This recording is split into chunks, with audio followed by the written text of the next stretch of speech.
In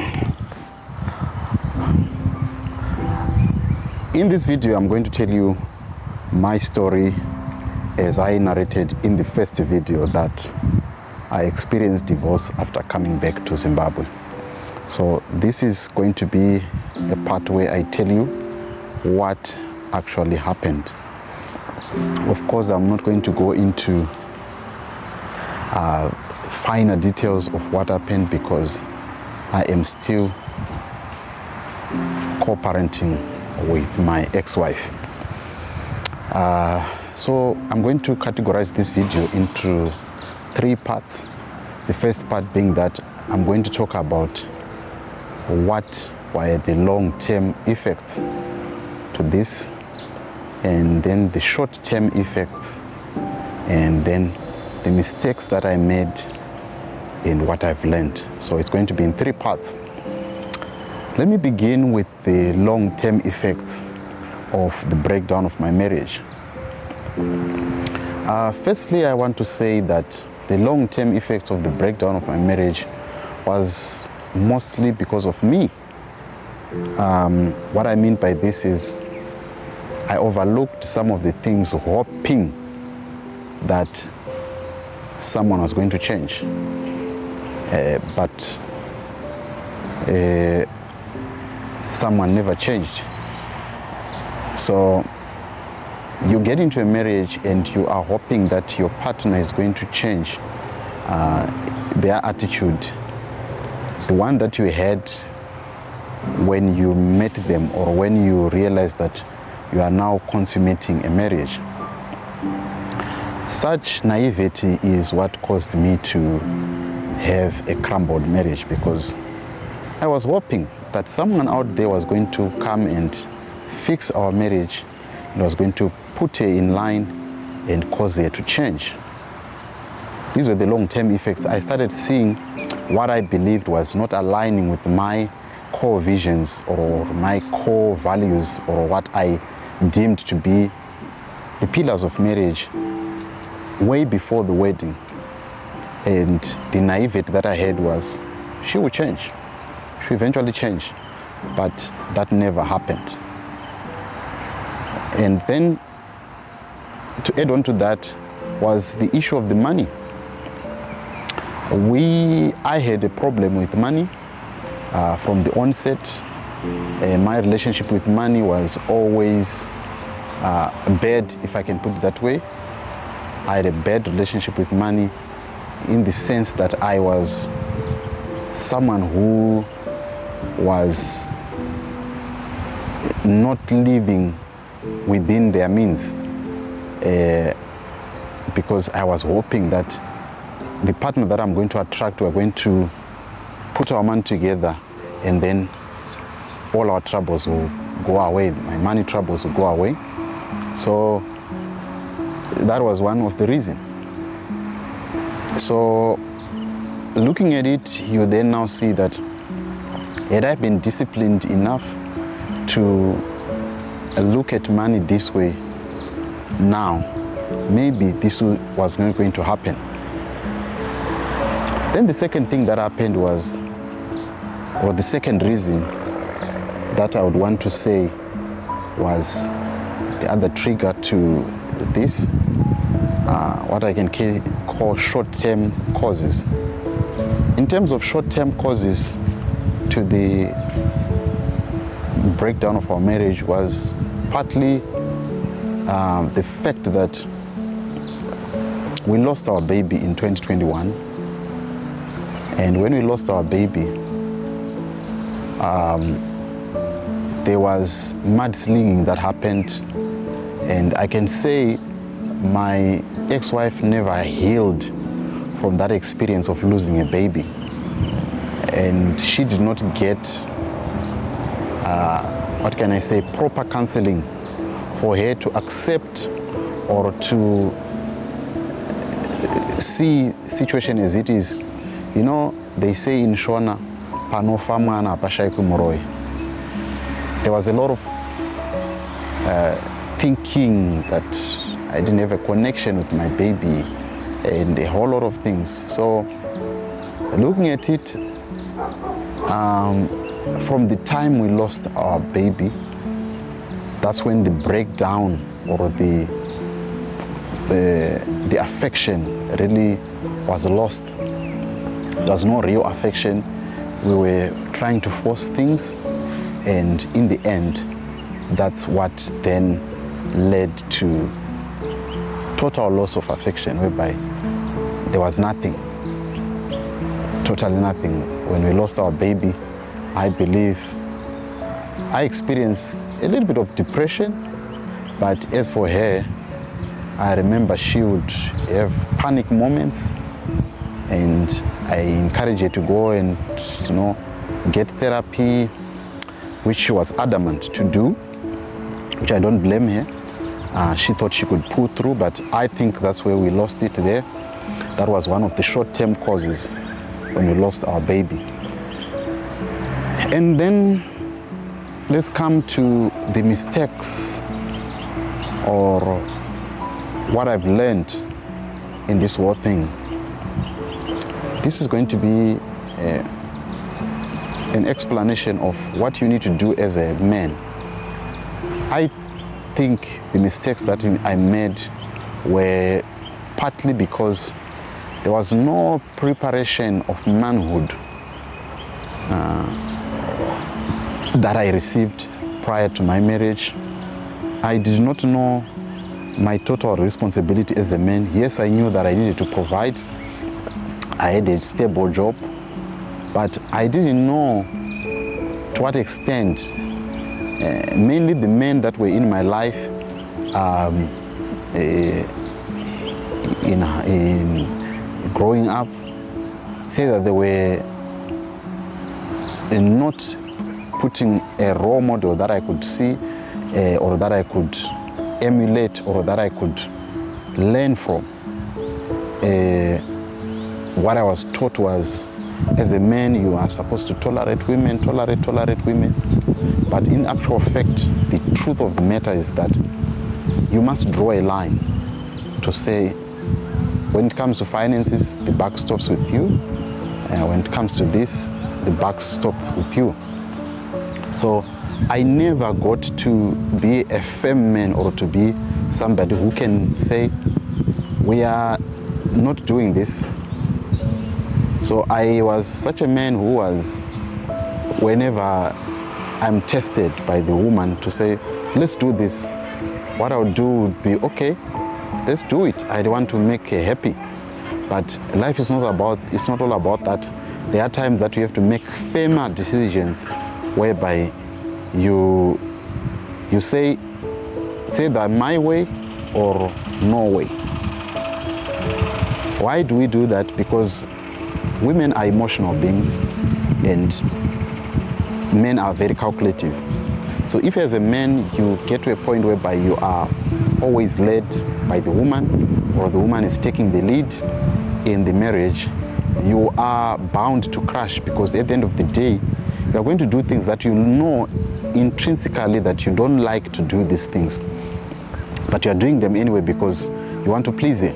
But in trying to please your woman, you are actually not making her to fall in love with you. She wants you to be a strong man. She wants you to be firm around her. This we also learn in the Bible that when Sarah is the one who presented Hagar to Abraham. After presenting Hagar to Abraham, when Hagar became pregnant, Sarah started blaming Abraham. By then he was still Abram. Started blaming Abraham to say, send her away. Look what she's doing to me. So that's the nature of women. So as a man, you are supposed to be firm in your decisions to say, no, we are not doing this.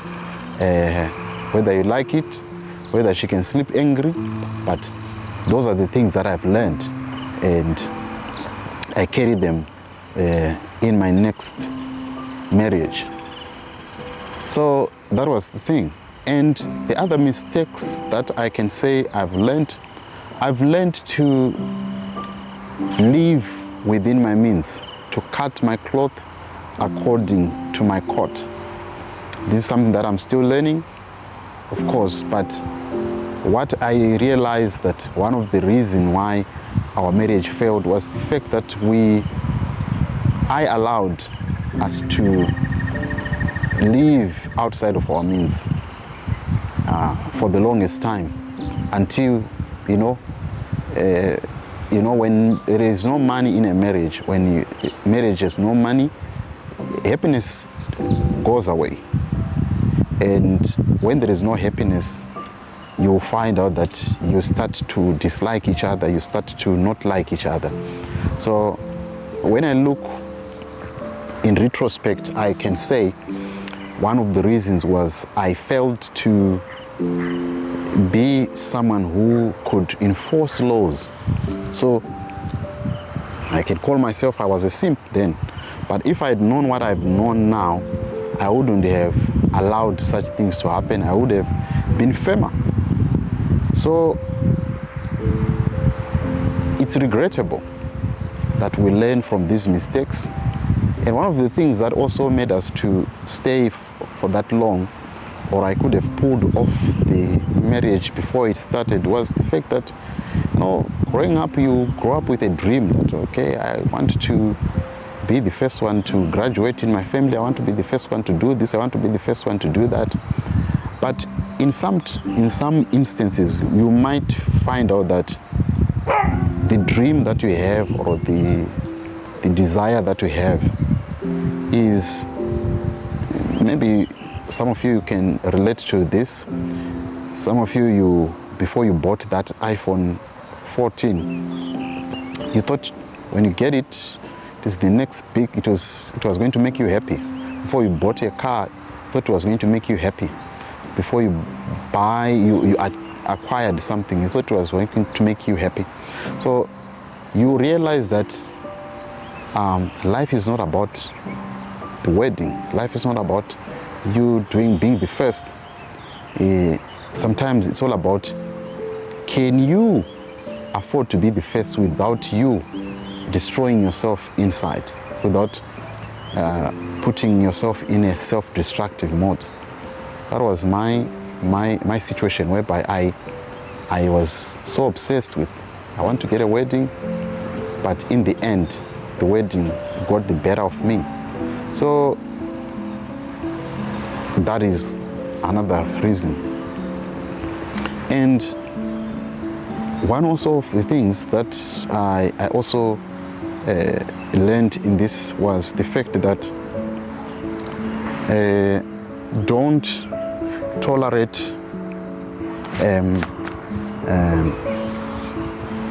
friends, and don't overshare your problems with your friends, because they can use those things that you share with to destroy you. I did this to myself, and as a man, I don't think that it is good for you to have a lot of friends in a marriage, or as a woman, because most of the marriages, they were destroyed by friends. In our case, we had over-reliance in friends' counsel over the counsel of God. I think that it is very, very important for you to seek the counsel of God before you can seek the counsel of a friend, because nobody has got the best interests of your marriage other than yourself or the two of you. The other parties, they do not have the best interests at heart. They have their own interests. Remember, they might have grown up differently. It's not bad to seek counsel, but in our case, we became so over-reliant on friends' counsel over than asking ourselves, what do we really want? And that was one of the reasons my marriage broke down. And part of me coming back to Zimbabwe was to say, I am tired. Maybe if we get to Zimbabwe, our finances can be in order. But that turned out not to be. I actually, when I came back to Zim, my finances were in a very much disarray position for close to 7 months. I was trying to get money. I was trying to hustle. I was trying to get into business, and in the end, I would end up not getting any business. It was like, you know, that feeling you would, maybe in a case or something like that, or maybe something is working against me. But I don't think it was something was working against me. I needed to just acclimatize myself with the hustling part of Zimbabwe. So coming to Zimbabwe was a blessing in the case, in the sense that I felt I could not adapt to the, or I could not find my foot in time, and I struggled really to make ends meet, even to pay rent, to such an extent that I ended up selling some of my cattle in order to pay rent. Just imagine. So it was very, very difficult. But in the end, the marriage crumbled.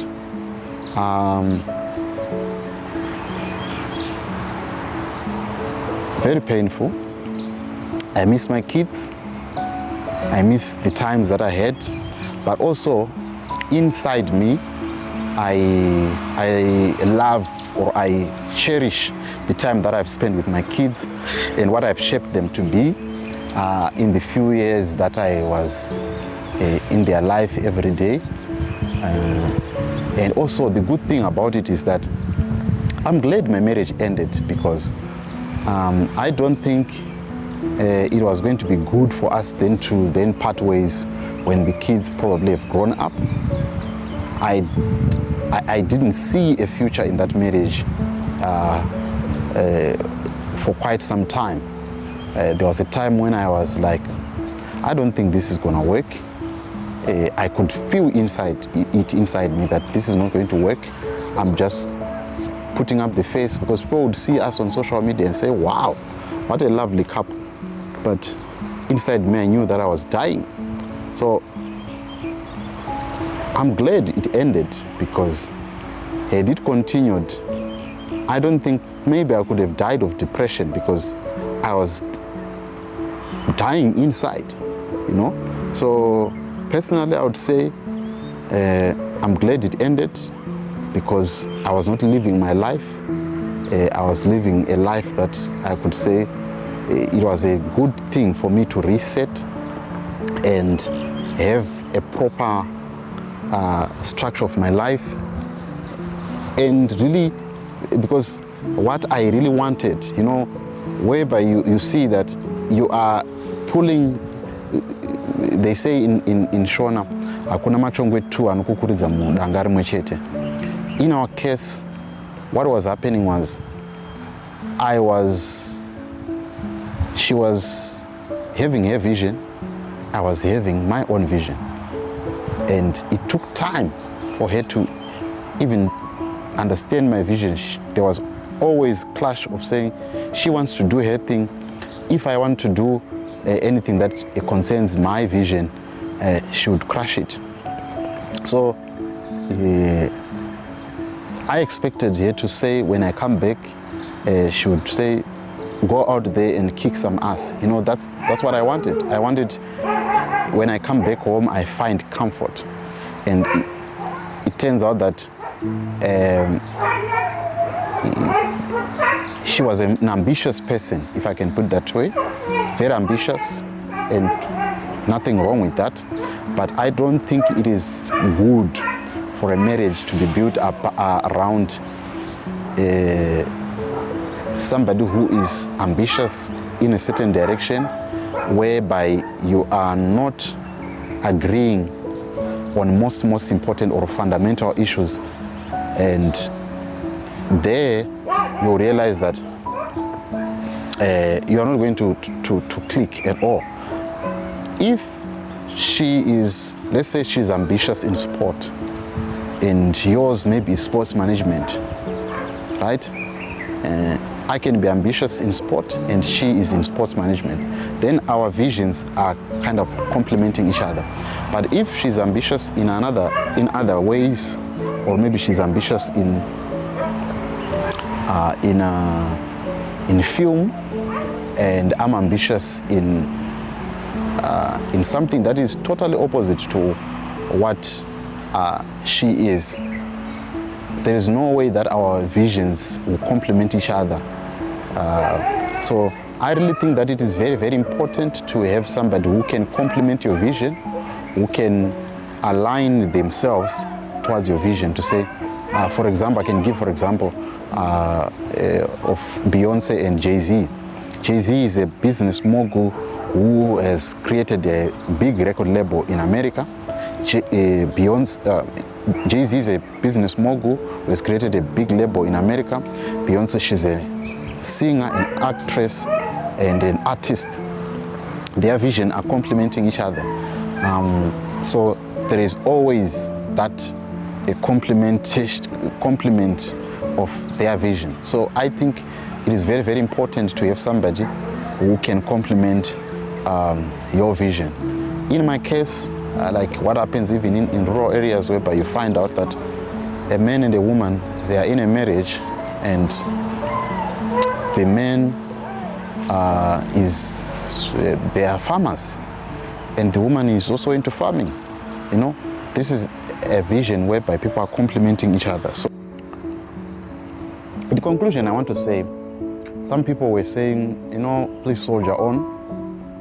Yes, I'm soldiering on.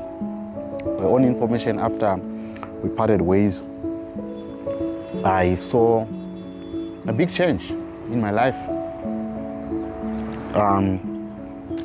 I did self-develop. I actually went and studied a program. I'm on my way to start another program. I started building where you see me. So I can say that, yes, there was an effect, or there was something that changed. But in the past 2 years where I've broken this marriage, I have seen a change, a positive change in my life, and I am continually seeing a positive change. And I want to thank God that I did not do something stupid. I did not do something funny. I did not end up beating her up. I did not end up doing any acts of violence to her. And these are some of the things that I am grateful to God that, yes, we parted ways in peace, and we are still, you know, communicating over the kids. Of course, there are some times when we don't get along around the kids, but at the end of the day, I am glad that we made this decision. We were not meant to be together, and that is reality. You know, you can't force things. You can't force matters. You have to live with that fact that, okay, we're not meant for each other. Let the other one live her life, and let me live my life. So I'm glad that this happened. I'm glad that the marriage ended. It's not something that I wanted, but it has happened. There was a time when I would say, maybe we need to, you know, to make up, and maybe we've learned our lesson. But I got to understand that such is life, and you don't live for others, you live for yourself, and you live one day at a time. You don't live in competition with anyone, you are living in competition with yourself. And when I started looking at life that way, that I'm clearly competing with what I used to be yesterday. What I am now is, if I want to take stock of my life, I should not take stock in comparison with so and so X. Yes, it's always good to be ambitious, but I take stock of what I used to be 5 years ago versus what I am now. I compare myself with myself. What have I learned? What are the lessons that I've learned? What are the things that I'm doing better now compared to what I was doing 5 years ago? If I learned something, if I improved in my life, these are the things that I look at, and I live a day, one day at a time. I'm happy, yes, very, very happy. And when I'm happy, when I'm talking about happiness, I'm talking about living one day at a time, to say, I have to do this thing, I have to be happy, because if I am going to find happiness in things or in achieving something, I'm not going to live happy. Some people will say, I'll be happy if I have finished my house. I'll be happy when I've finished my degree. I'll be happy when I've bought this car. I'll be happy. So I've learned to live daily happy, knowing that these moments that comes, or these phases of life that comes, whether be it bad or good, they are there. These are, the journey of life. So personally, I would say thank you so much to everyone that have listened to this story.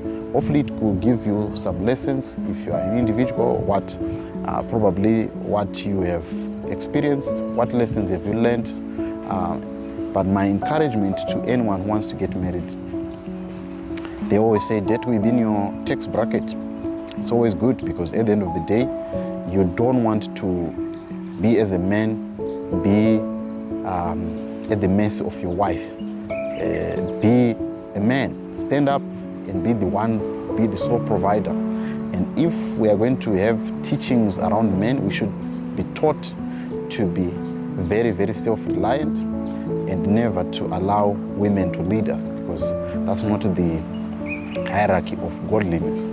So personally, those are the things that I've learned, and I think these are the things that should constitute a man. A man should be able to provide. And in part of my marriage's failure was part of the fact that I do not understand that I need to stand up as a man and provide everything.